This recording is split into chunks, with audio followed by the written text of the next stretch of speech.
नमस्कार मंडळी, श्री स्वामी समर्थ। तुरीच्या शेंगा तोडायला आली मी आज शेतात। आज जरासा वेळ काढूनच आली। त्या दिवशी हे खूप घाई करत होते, म्हटलं आज थोडासा निवांत वेळ काढून पहिले शेंगा तोडायच्या छान आणि नंतर मग घरी जाऊन दाणे वगैरे काढते, भाजी करते। आणि भाजी मी कशी करते काय तर ते तुम्हाला इत्थंभूत माहिती देणार आहे, तर तुम्ही माझा व्हिडिओ स्किप न करता पूर्ण पहा होतं। आणि ही दुसरा आहे बघा, त्या तुरी माझ्यापेक्षा खूप उंच होत्या, म्हणजे 7-8 फुटापर्यंत तुरी होत्या आणि ह्या तुरी लहान आहे, पण पहा किती वाकून गेल्या आणि शेंगा बघा किती लागल्या। हे पण आमचं शेत आहे बरं, पण हे इकडच्या साईडनं आहे आणि म्हणजे हे वर तर माथ्यावर आहे आणि ते जे दाखवलं होतं मी तुम्हाला व्हिडिओमध्ये ते खाली आहे रोडवर। तर या पटपट आपण सगळेजण लवकर लवकर शेंगा तोडू। आमच्या घरी तुरीच्या शेंगाची भाजी म्हणजे तुरीच्या दाण्याची भाजी माहिती आहे का कशी आवडते?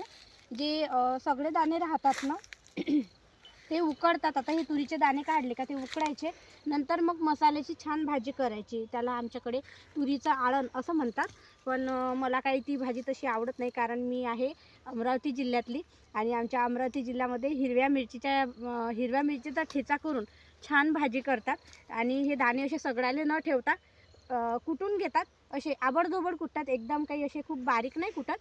पण ती भाजी मला आवडते, भाकरीसोबत तर एकच नंबर भाजी लागते ती। तुम्हाला कशी भाजी आवडते? सगळ्याला दाण्याची आवडते की म्हणजे असे वाटलेल्या दाण्याची आवडते ते मला नक्की सांगा। मला तुरीच्या शेंगा तोडायला उरकत नाही, पटपट वेळ लागते तोडायला आणि यांना तोडायला म्हटलं तोडू लागा जराशा, तर ते काही तोडू लागत नाही। जाऊ द्या, मीच तोडते पटपट, आता घरी पण जायचं आहे। आणि बघा आमच्या तुरी किती इकडच्या चांगल्या आल्या, पूर्ण वाकल्या खाली बघा, आहे ना। 2-3 दिवसात चांगले पूर्ण शेंगा भरतात। आता काही काही अजून कोवळ्याच आहेत, काही याच्यात अजून दाणे भरायचे राहिले।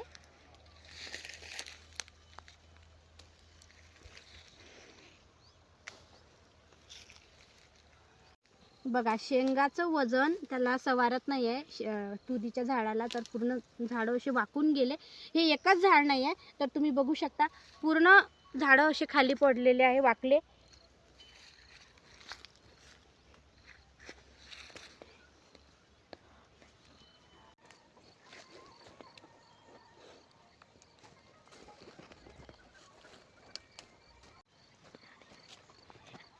हे शेंगा तोडत आहे ना। आता आमच्या शेंगा तोडून झाल्या, आता चालली मी घरी आणि घरी गेल्यावर पुन्हा मग दाणे काढणं आणि भाजी करणं। पूर्ण मी नाही तोडला, काही यांनी पण तोडू लागलं मला। एवढे दाणे काढले तुरीचे। आता हे असे कच्चेच वाटून घेते मी, हे काही भाजत नाही। कोणी कोणी भाजते, पण मला भाजलेले आवडत नाही, असेच आवडते। तर मग मी आता हे कच्चे वाटून घेते। वाटून म्हणजे मिक्सरमध्ये केल्यापेक्षा ना बारीक असं याच्यातच कुटून चांगलं लागते खलबत्त्यामध्ये। जसे मला लागतात तसे मी कुटले। तुम्हाला जर याच्यापेक्षा बारीक लागत असेल तर तुम्ही याच्यापेक्षा बारीक पण करू शकता। बघा मला हे असे थोडे आबडधोबडच आवडतात म्हणून मी असे कुटले। आणि आता हिरव्या मिरच्या भाजते आणि त्या पण छान याच्यामध्ये कुटून घेते खलबत्त्यामध्ये। मिरच्या अशा थोड्याशा भाजून घ्यायच्या तेल टाकून थोडंसं, त्याच्यानंतर मग खलबत्त्यामध्ये छान कुटून घ्यायच्या।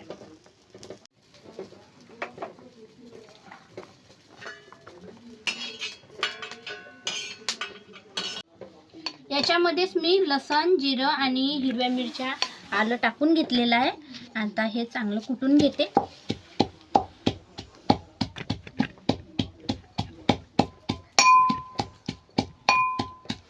मी लाल मिरचीचं तिखट काही भाजीमध्ये टाकत नाही, हेच टाकते। हिरव्या मिरच्याचीच भाजी खूप छान लागते। तुम्ही एकदा करून बघा आणि तुम्हाला आवडली तर मला नक्की सांगा की खरंच खूप छान लागते म्हणून। विकतच्या जे आपण शेंगा आणतो ना तुरीच्या, त्या अर्ध्या फोशा राहतात आणि अर्ध्या शेंगामध्ये दाणे राहतात, तर ते काही ते पोट भरल्यासारखं वाटतही नाही। पण घरच्या जर शेंगा राहिल्या ना, शेतातून ताज्या तोडून आणायच्या आणि छान दाणे काढून मस्त भाजी करायची। मोहरी आधी टाकायची, तेल टाकलं नंतर थोडासा कांदा टाकायचा।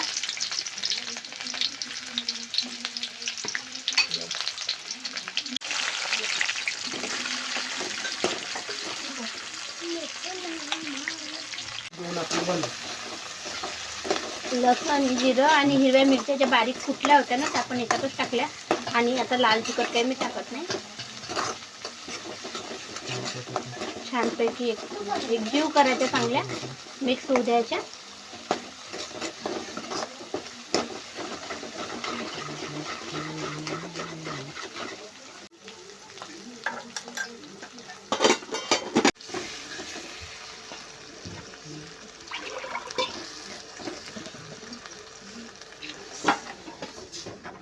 हे दिला प्लेट द्या.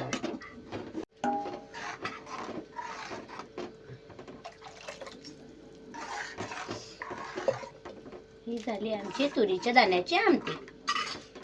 आपल्यावर आहे ते, कोणी याच्यापेक्षा पतली ठेवते, कोणी याच्यापेक्षा घट्ट करते, तुम्हाला जसं आवडेल तसं.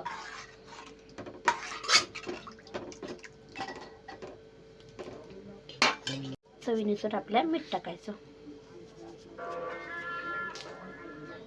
बघा आपली आमटी तयार झालेली आहे तुरीच्या दाण्याची.